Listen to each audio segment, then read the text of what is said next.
तो बेसिकली गांधी जी क्या कहते हैं कि निष्क्रिय अहिंसा की बजाय हिंसा ज्यादा महत्वपूर्ण है। कि आप मन में अंदर अंदर घुटे जा रहे हैं, दूसरे के प्रति कुटिल भावना ला रहे हैं, इससे अच्छा जाके आप उसको मार ही दीजिए ना, उससे ज्यादा महत्वपूर्ण होगा। कम से कम आप तो नहीं जलेंगे। अहिंसा का तात्पर्य हिंसा नहीं करना, हिंसा नहीं करना नहीं है। मतलब आप, अहिंसा का मतलब ये नहीं कि आप हिंसा नहीं करेंगे, या तो इसका नकारात्मक अर्थ है। अहिंसा का तात्पर्य है सकारात्मक, इसमें आप मन, वचन, कर्म से अहिंसा एवं सामाजिक भलाई एवं कल्याण पर सम्मिलित होते हैं। कि आप मन से भी किसी के बारे में गलत नहीं सोच रहे हैं, आप ऐसा कर्म भी नहीं कर रहे हैं कि दूसरों का गलत हो, और आप वचन से भी किसी को नकारात्मक या किसी की हिंसा नहीं कर रहे हैं, किसी को गलत शब्द, आप शब्द नहीं बोल रहे हैं। गांधी जी जागृत अहिंसा के पक्षधर थे, यानी कि एक्टिव होनी चाहिए आपकी अहिंसा मन, वचन, कर्म से। गांधी जी नकारात्मकता की बजाय या नकारात्मक की बजाय सकारात्मक अहिंसा के पक्षधर थे। नकारात्मक वही है कि आप किसी को मार तो नहीं पा रहे हो, लेकिन आप अंदर अंदर बिल्कुल भरे जा रहे हो कि अरे यार ये हमारा ये कर दिया, वो कर दिया। तो आप अंदर अंदर तो घुटे जा रहे हो, लेकिन कुछ कर नहीं पा रहे हो। ये मेरे लिए अहिंसा का स्थान स्वराज से पहले है। तो अहिंसा मुझे पहले चाहिए, बाद में स्वराज मेरे लिए आएगा। गांधी की अहिंसा बौद्ध व जैन धर्म से प्रभावित थी। गांधी ने जब लियो टॉल्स्टॉय रूसी दार्शनिक की पुस्तक the kingdom of God is with in you पढ़ी, तो गांधी अहिंसा संबंधी उनके समस्त संशय दूर हो गए। तो गांधी के अहिंसा संबंधी जो उनके समस्त संशय थे दूर हो गए। अहिंसा पर उनका विश्वास दृढ़ हो गया। सक्रिय अहिंसा में सत्य व निर्भयता दोनों जरूरी। आप अगर निर्भीक नहीं होंगे तो डर के भाग जाएंगे।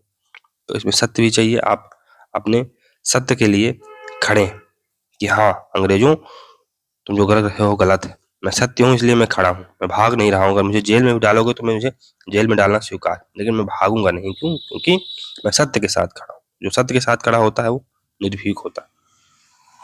अंतर्राष्ट्रीय अहिंसा दिवस 2007 से मनाया जा रहा है, ये भी याद रखिएगा।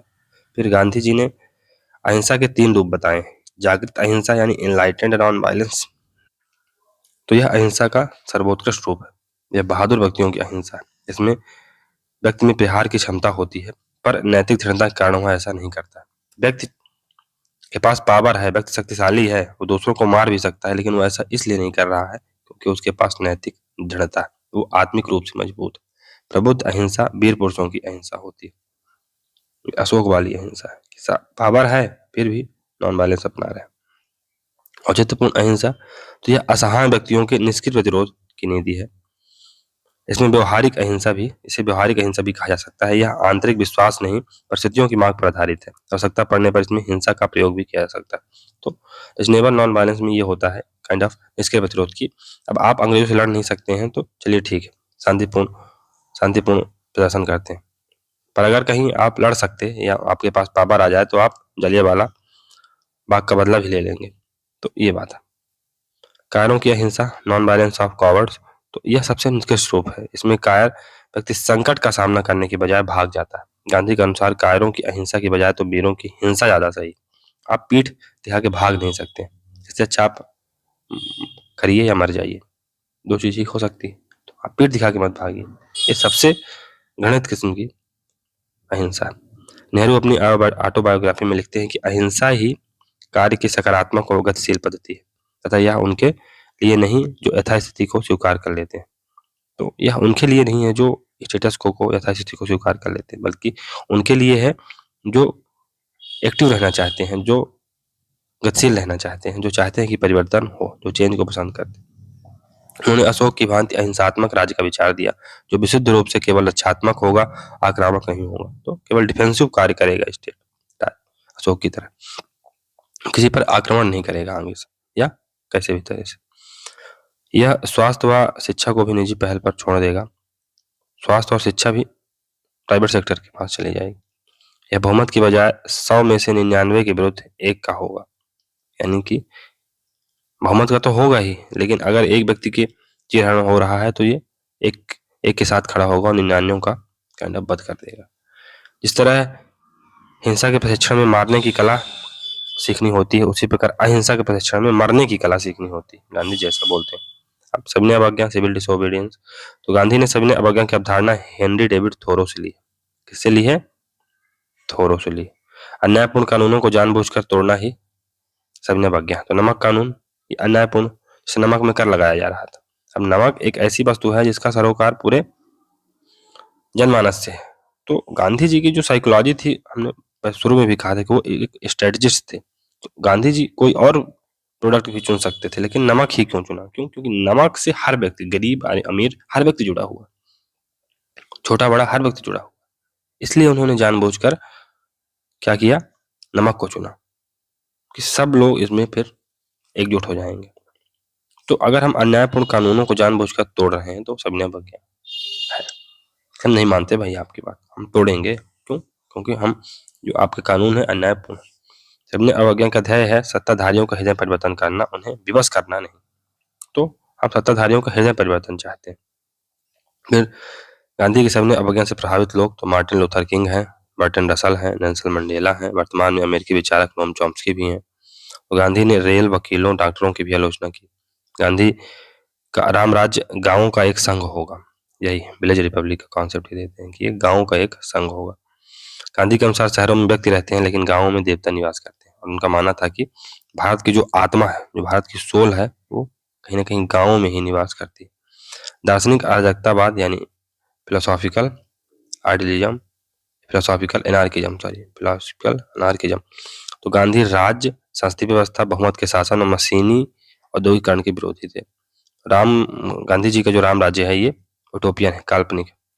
गांधी जी द्वारा राज्य की निंदा की गई है। तो राज्य को ये ऑर्गेनाइज्ड वायलेंस या सोललेस मशीन कहते हैं। तो राज्य शोषण व संगठित हिंसा का यंत्र है। राज्य आत्मा रहित मशीन है।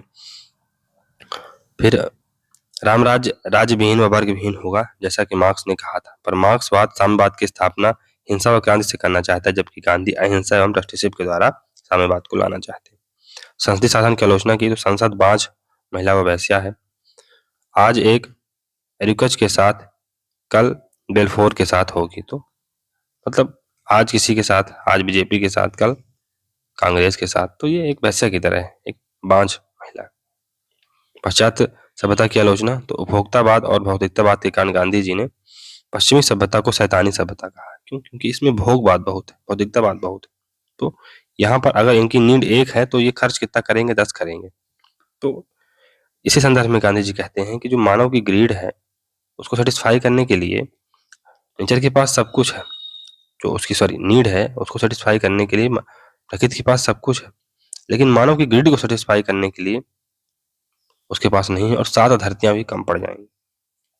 तो जो इस प्रकार से वेस्टर्न मॉडल ऑफ कंजम्पशन है उससे तो विनाश होना ही है, ऐसा गांधी जी बोलते थे। और आप आज उसका परिणति देख भी सकते हैं।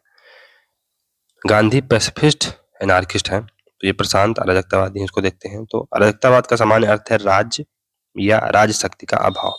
अराजकतावाद माने क्या कि कोई राज ही नहीं है, किसी का राज ही नहीं है, यानी स्टेट ही नहीं है। बात यह है, अराजकतावादी सिद्धांत किसी भी तरह की राज सत्ता को अनावश्यक व अवांछनीय मानता है और मनुष्य को विवेकशील, निष्कपट व न्यायप्रिय प्राणी मानता है। जिसे हिंसा, बल व उत्पीड़न के यंत्र के रूप में राज्य की आवश्यकता नहीं होती है। ये राज्य को अनावश्यक बुराई मानते हैं, अननेसेसरी इविल मानते हैं, इसकी जरूरत ही नहीं है, फिर भी ये एविल है।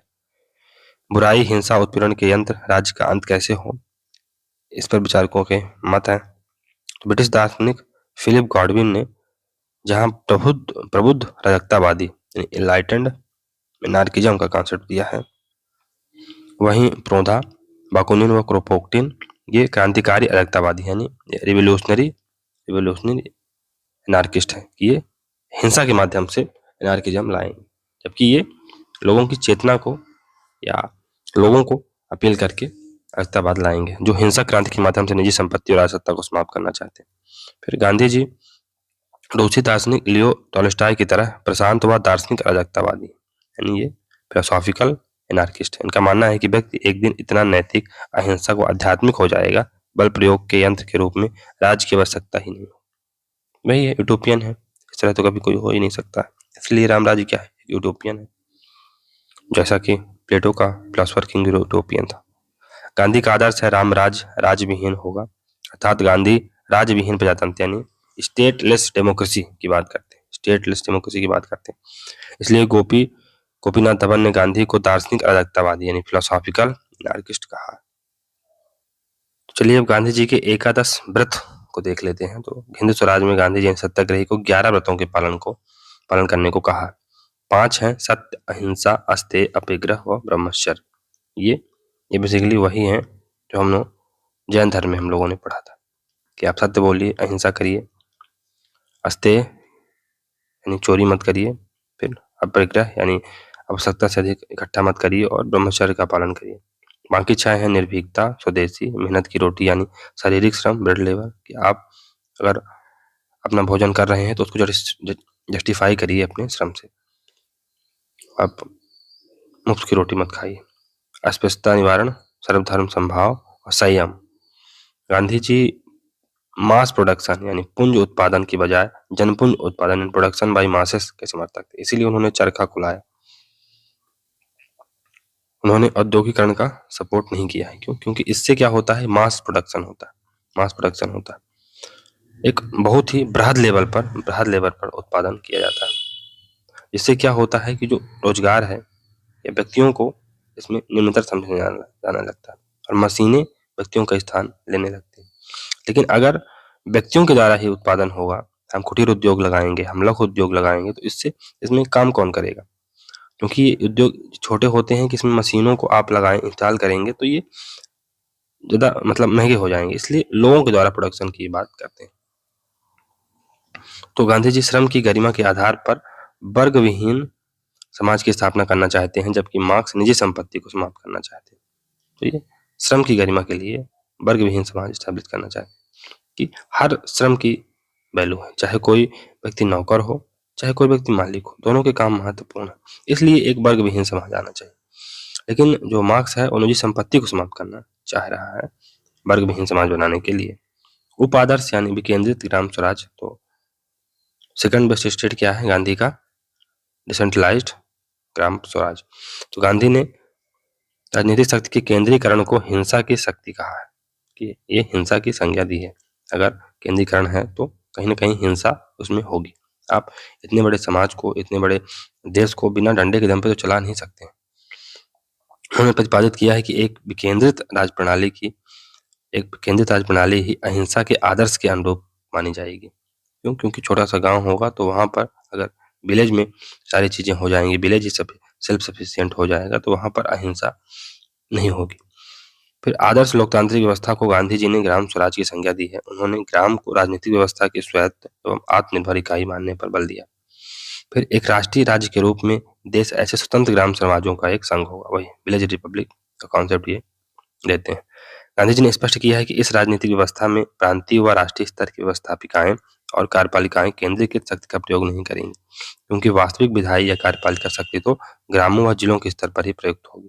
तो जो वास्तविक लेजिस्लेशन की पावर होगी, कानून बनाने की पावर होगी, वो गांव के लेवल पर या जिले के लेवल पर एक्सरसाइज की जाएगी। तो इनका प्रयोग जो केंद्रीकृत जो या राष्ट्रीय स्तर की जो व्यवस्थापिकाएं हैं, कार्यपालिका यानी संसद हो गई या एग्जीक्यूटिव हो गई केंद्रीय स्तर की, वो इसका प्रयोग नहीं करेंगे। प्रांतीय व राष्ट्रीय व्यवस्थापिकाएं तो केवल ऐसे अपशिष्ट विषयों में हस्तक्षेप करेंगी जो ग्राम गणराज्यों के मध्य समन्वय के लिए आवश्यक हो अथवा अंतर्राष्ट्रीय मामलों से संबंधित हो।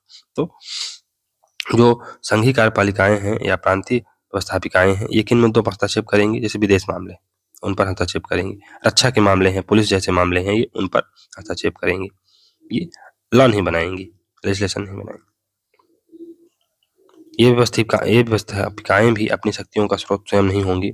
तो इनकी शक्तियों का स्रोत ये स्वयं नहीं होंगे, अभी तो इनकी शक्तियां निचले स्तरों से प्राप्त होंगी और अंततः ये जनता में निहित होंगी। तो इनको शक्तियां कौन देगा? जो केंद्रीय स्तर की व्यवस्थापिकाएं या संस्थान हैं, उनको शक्ति कहाँ से मिलेगी? निचले स्तर की जो व्यवस्थापिकाएं हैं या ग्राम हैं, जिले हैं, वहां से इनको शक्ति मिलेगी। और ग्रामों और जिलों को शक्ति कौन देता है? जनता देती है। तो एक ये ओशियानिक सर्किल ऑफ पावर बनता है, ओशियानिक सर्किल ऑफ पावर बनता है। इसको आगे चल के इसमें हम देखते हैं और आगे। तो जहां पर ओशियानिक सर्किल ऑफ पावर क्या है कि जहां पर एक लहर अन्य सभी लहरों को शक्ति प्रदान करती है।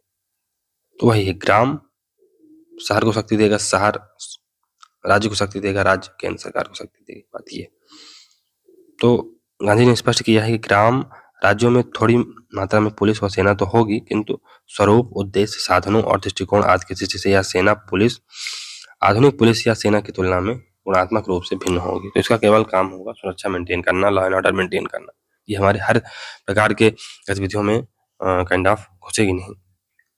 फिर गांधी जी लोकतंत्र का सामुद्रिक वृत्त सिद्धांत देते हैं, यानी कि महासागरीय तरंगों का सिद्धांत, ओशियनिक सर्किल ऑफ पावर। तो ये यही है कि एक व्यक्ति, सबसे पहले एक व्यक्ति होगा, व्यक्ति, बहुत सारे व्यक्ति मिलेंगे। तो इसमें थोड़ा सा इसको पढ़ते हैं अच्छे से। यह लोकतांत्रिक विकेंद्रीकरण का सिद्धांत है जो पिरामिडी सिद्धांत का उल्टा है। पिरामिड में क्या होता है, ऐसे होता है, तो ऊपर से शक्तियां नीचे आती हैं, जबकि ओशियनिक सर्कल ऑफ पावर में एक लहर दूसरे लहर को शक्ति देगी, दूसरी लहर तीसरे को, और इस प्रकार से ये सर्किल बनता जाएगा। तरंग सिद्धांत में लोकतांत्रिक संस्थाएं स्वायत्त भी होती हैं, एक दूसरे पर आश्रित भी होती हैं। स्वायत्त इन द सेंस कि एक लहर अपने आप में स्वायत्त है, लेकिन उसको शक्ति कहाँ से मिल रही है, इस लहर से मिल रही है। तो ग्राम पंचायत को शक्ति कहाँ से मिल रही है, व्यक्ति से मिल रही है। फिर पंचायत समिति को शक्ति कहाँ से मिल रही है, ग्राम पंचायत से। जिला परिषद को पंचायत समिति, प्रांतीय सरकार को जिला परिषद, प्रांतीय सरकार इसको शक्ति दे रहा है राष्ट्रीय सरकार को, और राष्ट्रीय सरकारें मिलकर किसको शक्ति दे रही है, अंतर्राष्ट्रीय संघ। तो यही ये लहरें एक दूसरे को शक्ति देने का काम कर रही हैं, और आपस में स्वायत्त भी हैं, इनके कार्य क्षेत्र डिवाइडेड हैं, ऐसा नहीं है कि ये आपस में स्वायत्त नहीं है।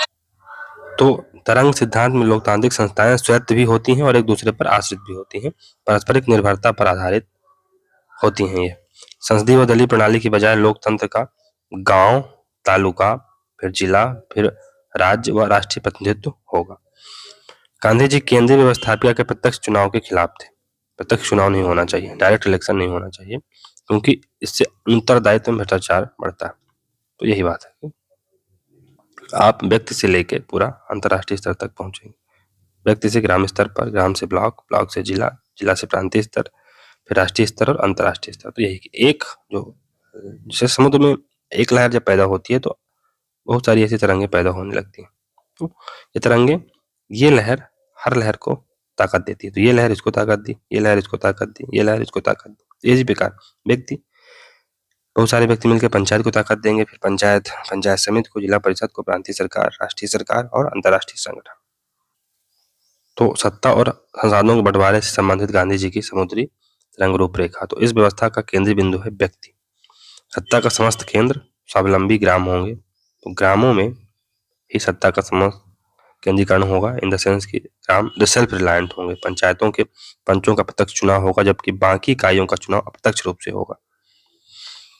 ग्राम स्वराज प्रत्यक्ष प्रजातंत्र डायरेक्ट डेमोक्रेसी पर आधारित होगा, क्योंकि यहाँ पर लोग आएंगे और यहाँ पर क्योंकि गांव की जनसंख्या सीमित रहेगी तो उनसे ओपिनियन भी उनका लिया जा सकता है।